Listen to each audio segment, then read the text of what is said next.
Hello hi ಎಲ್ಲರಿಗೂ ದೇವಿ ಚಾನಲ್ಗೆ ಸ್ವಾಗತ. ಹೇಗಿದ್ದೀರಾ? ಚೆನ್ನಾಗಿದ್ದೀರಾ ಫ್ರೆಂಡ್ಸ್? ಇವತ್ತು ಅನ್ನ ಸಾಂಬಾರು ಮಾಡಿದ್ದೀನಿ ಸಿಂಪಲ್ ಆಗಿ. ಬಟ್ ಸಾಂಬಾರು ಹೆಂಗೆ ಅಂದರೆ ಚನ್ನಂಗಿ ಬೇಳೆ ಅಂತ ಗೊತ್ತಲ್ವಾ? ತೊಗರಿ ಬೇಳೆ, ಚನ್ನಂಗಿ ಬೇಳೆ, ಆಮೇಲೆ ಹೆಸರು ಬೇಳೆ. ನಾನು ಚನ್ನಂಗಿ ಬೇಳೆಯಿಂದ ಇವತ್ತು ನಿಮಗೆ ಸಾಂಬಾರು ಮಾಡೋದು ತೋರಿಸ್ತಾ ಇದ್ದೀನಿ. ತುಂಬ ಸಿಂಪಲ್ ಆಗಿದೆ, ತುಂಬ ರುಚಿಯಾಗಿ ಕೂಡ ಇರುತ್ತೆ. ಈ ಸಾಂಬಾರು ತುಂಬಾ ಒಳ್ಳೆಯದು. ನೀವು ಕೂಡ ಅಷ್ಟೇ ಒಂದ್ಸಲ ಟ್ರೈ ಮಾಡಿ. ಬನ್ನಿ ಇವಾಗ ಹೇಗೆ ಮಾಡೋದು ಅಂತ ನಾನು ನಿಮ್ಗೆ ತೋರಿಸ್ಕೊಡ್ತೀನಿ. ಈ ವಿಡಿಯೋ ಇಷ್ಟ ಆದರೆ ಖಂಡಿತ ಲಾಸ್ಟ್ ಕಮೆಂಟ್ ಬಾಕ್ಸಲ್ಲಿ ತಿಳಿಸಿ, ಆಮೇಲೆ ಲೈಕ್ ಕೊಡಿ. Thank you. ಬನ್ನಿ ಸಾಂಬಾರು ಹೇಗೆ ಮಾಡೋದಂತ ತೋರಿಸ್ಕೊಡ್ತೀನಿ ನಿಮಗೆ. ನೋಡಿ, ನಾನು ಪಾತ್ರೆಯಲ್ಲಿ ಚನ್ನಂಗಿ ಬೇಳೆ ಬೇಯಿಸ್ಕೊತಾ ಇದ್ದೀನಿ. ಏನಪ್ಪ ಈ ಥರ ಪಾತ್ರೆಯಲ್ಲಿ ಬೇಯಿಸ್ಕೊತಾ ಇದ್ದೀರಾ, ಬೇಗ ಬೇಯುತ್ತಾ ಅಂತ ಕೇಳ್ಬೋದು. ಈ ಬೇಳೆ ತುಂಬಾ ಬೇಗ ಬೇಯುತ್ತೆ, ಒಂದು 5 ನಿಮಿಷ ಕೂಡ ಆಗಲ್ಲ. ಯಾಕಂದರೆ ಇದು ನಾವು ಕುಕ್ಕರ್ಗೆ ಹಾಕ್ಬಿಟ್ರೆ ತುಂಬ ಮೆತ್ತಗೆ ಫೇಸ್ಟ್ ಆದಂಗೆ ಆಗುತ್ತೆ, ಅಷ್ಟೊಂದು ಚೆನ್ನಾಗಿರಲ್ಲ ಅಂತ ನಾನು ಇದೇ ಥರಲ್ಲಿ ಪಾತ್ರೆಯಲ್ಲಿ ಕುದಿಸ್ಕೊತಾ ಇದ್ದೀನಿ. ನೋಡಿ, ಈ ಥರ ಕುದಿಸ್ಕೊಂಡ್ರಿಂದ ಮೆತ್ತಗೂ ಕೂಡ ಆಗುತ್ತೆ, ಅಷ್ಟೊಂದೇನು ಗಟ್ಟಿಯಾಗಿ ಇರಲ್ಲ, ತುಂಬ ಹೊತ್ತು ಟೈಮ್ ಕೂಡ ತೊಗೊಳ್ಳಲ್ಲ, ತುಂಬಾ ಚೆನ್ನಾಗಿರುತ್ತೆ. ಆಮೇಲೆ ಇನ್ನೊಂದು ಎದೆ ಉರಿಯುತ್ತೆ, ಆಮೇಲೆ ಗ್ಯಾಸ್ಟ್ರಿಕ್ ಆಗುತ್ತೆ ಅನ್ನೋರು ಕೂಡ ಈ ಬೇಳೆಯನ್ನು ತಿನ್ಬೋದು. ಆ ಥರ ಯಾವುದೂ ತೊಂದರೆ ಆಗಲ್ಲ. ಗ್ಯಾಸ್ಟ್ರಿಕ್ ಆಯಿತು, ಎಸಿಡಿಟಿ ಆಯಿತು, ಯಾವುದೂ ಇರಲ್ಲ, ತುಂಬಾ ಚೆನ್ನಾಗಿ ಟೇಸ್ಟ್ ಕೂಡ ಆಗುತ್ತೆ. ನೋಡಿ, ಈ ಬೇಳೆಗೆ ನಾನು ಇವಾಗ ಅರ್ಧ ಬೆಂದಿದೆ. ನಾನು ಇದಕ್ಕೆ ಒಂದು ಈರುಳ್ಳಿ, ಟೊಮೆಟೊ ಹಾಕ್ತಾಯಿದ್ದೀನಿ. ನಾನು ಇದಕ್ಕೆ ಹುಣಸೆಹಣ್ಣು ಯೂಸ್ ಮಾಡ್ತಾಯಿಲ್ಲ, ನೀವು ಬೇಕಾದರೆ ಹುಣಸೆಹಣ್ಣು ಕೂಡ ಹಾಕ್ಕೋಬೋದು. ಇಲ್ಲಿ ಟೊಮೆಟೊ ನಾನು ಜಾಸ್ತಿ ಹಾಕಿರೋದ್ರಿಂದ ಹಾಕಿರೋ ಹುಣಸೆಹಣ್ಣು. ನೋಡಿ, ಇದು ಟೊಮೆಟೊ ಹಾಕಿ ಈರುಳ್ಳಿ ಹಾಕಿದ ಮೇಲೆ ಕೂಡ ಅಷ್ಟೇ ಒಂದು 2 ಇಲ್ಲ 3 ನಿಮಿಷ ಬೇಯಿಸ್ಕೊಳ್ಳಿ. ಇವಾಗ ನೋಡಿ, ನಾನು ಖಾರನ ನೋಡ್ಕೊಂಡು ಹಾಕ್ತಾಯಿದ್ದೀನಿ. ಸ್ವಲ್ಪ ಅರಿಶಿನ ಪುಡಿ ಕೂಡ ಹಾಕ್ತಾಯಿದ್ದೀನಿ.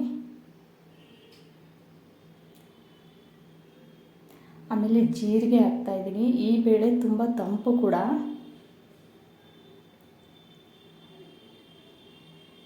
ನಾನು ದಿನ ಇದೇ ಬೇಳೆನೇ ತಿನ್ನೋದು. ಆಮೇಲೆ ನನಗೆ ತೊಗರಿ ಬೇಳೆ ತಿಂದರೆ ಆ್ಯಸಿಡಿಟಿ ಅಂದರೆ ಒಂಥರ ಎದೆ ಉರಿಯೋದು ಅದೆಲ್ಲ ಆಗುತ್ತೆ.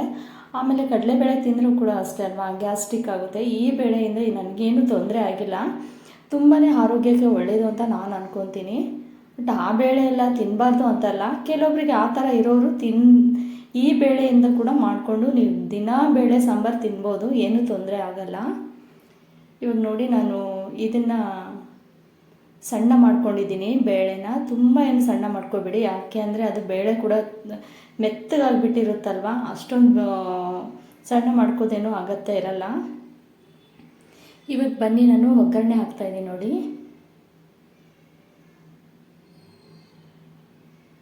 ಎಣ್ಣೆ ಹಾಕ್ತಾಯಿದ್ದೀನಿ, ಆಮೇಲೆ ಸಾಸಿವೆ, ಜೀರಿಗೆ,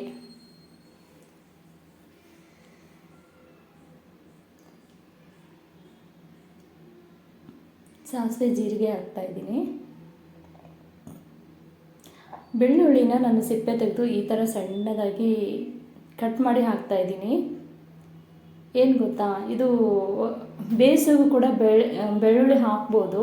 ನಾನು ಇಲ್ಲಿ ಯಾಕೆ ಜಾಸ್ತಿ ಹಾಕ್ತಾಯಿದ್ದೀನಿ ಅಂದರೆ ಒಗ್ಗರಣೆ ಸ್ಮೆಲ್ ಇನ್ನೂ ತುಂಬ ಚೆನ್ನಾಗಿರುತ್ತೆ, ಅದಕ್ಕೋಸ್ಕರ ನಾನು ಒಗ್ಗರಣೆಗೆ ಜಾಸ್ತಿ ಹಾಕ್ತಾಯಿದ್ದೀನಿ. ಇಲ್ಲಿ ಈ ಥರ ಬ್ರೌನ್ ಕಲರ್ ಬರೋವರೆಗೂ ಬೆಳ್ಳುಳ್ಳಿನ ಫ್ರೈ ಮಾಡ್ಕೋಬೇಕು, ಅಂದಾಗಲೇ ಬೆಳ್ಳುಳ್ಳಿ ಸ್ಮೆಲ್ಲೆಲ್ಲ ತುಂಬ ಚೆನ್ನಾಗಿರುತ್ತೆ, ಸಾಂಬಾರಿಗೂ ಕೂಡ ತುಂಬ ಟೇಸ್ಟ್ ಕೊಡುತ್ತೆ. ಇವಾಗ ನೋಡಿ, ಕರಿಬೇವಿನ ಸೊಪ್ಪು ಹಾಕಿದ್ದೀನಿ, ಅದು ಅಷ್ಟೇ ಲಾಸ್ಟಲ್ಲಿ ಹಾಕ್ಕೊಳ್ಳಿ. ನಾನಿವಾಗ ಬೇಳೆ ಹಾಕಿ ಒಗ್ಗರಣೆ ಹಾಕ್ತಾಯಿದ್ದೀನಿ.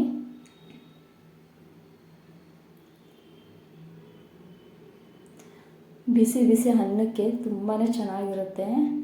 ನೀವು ದಿನ ಮಾಡ್ಕೊಂಡು ತಿನ್ನೋದ್ರಿಂದ ಕೂಡ ತುಂಬಾ ಒಳ್ಳೆಯದು. ನೋಡಿ, ರುಚಿಗೆ ತಕ್ಕಷ್ಟು ಉಪ್ಪು ಹಾಕ್ತಾಯಿದ್ದೀನಿ. 1 ಇಲ್ಲ 3 ನಿಮಿಷ ಚೆನ್ನಾಗಿ ಬೇಯಿಸ್ಕೊಳ್ಳಿ.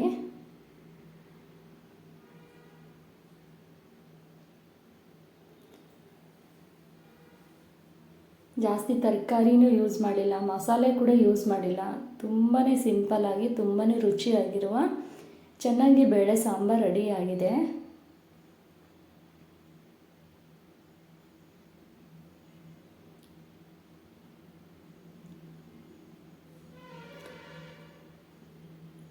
ನೋಡಿ, ಇಲ್ಲಿ ಸಾಂಬಾರು ನಿಮಗೆ ಅನ್ನಿಸ್ತಾ ಇದೆ ಅಲ್ವಾ? ಹೇಗೆ ಕಾಣಿಸ್ತಾ ಇದೆ?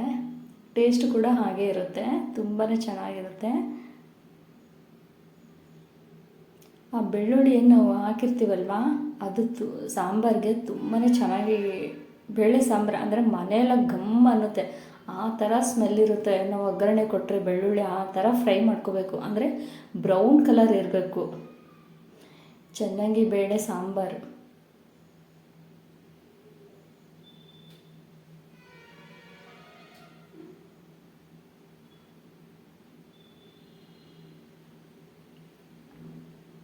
ಯಾರಿಗೆಲ್ಲ ಈ ಸಾಂಬಾರು ಇಷ್ಟ ಆಗಿರುತ್ತೋ ನೀವು ಕೂಡ ಒಂದ್ಸಲ ಟ್ರೈ ಮಾಡಿ. ನಿಮ್ಗೆ ಇಷ್ಟ ಆದರೆ ಖಂಡಿತ ನನ್ನ ಕಮೆಂಟ್ ಬಾಕ್ಸಲ್ಲಿ ಕಮೆಂಟ್ ಹಾಕೋದು ಮಾತ್ರ ಮರಿಬೇಡಿ. ನನ್ನೆಲ್ಲ ವೀಡಿಯೋಗಳ್ನೂ ನೋಡ್ತಾ ಇರಿ ಅಂತ ಕೇಳ್ಕೊತೀನಿ. ಲೈಕ್ ಕೊಡಿ. Thank you. ಬಾಯ್ ಎಲ್ಲರಿಗೂ.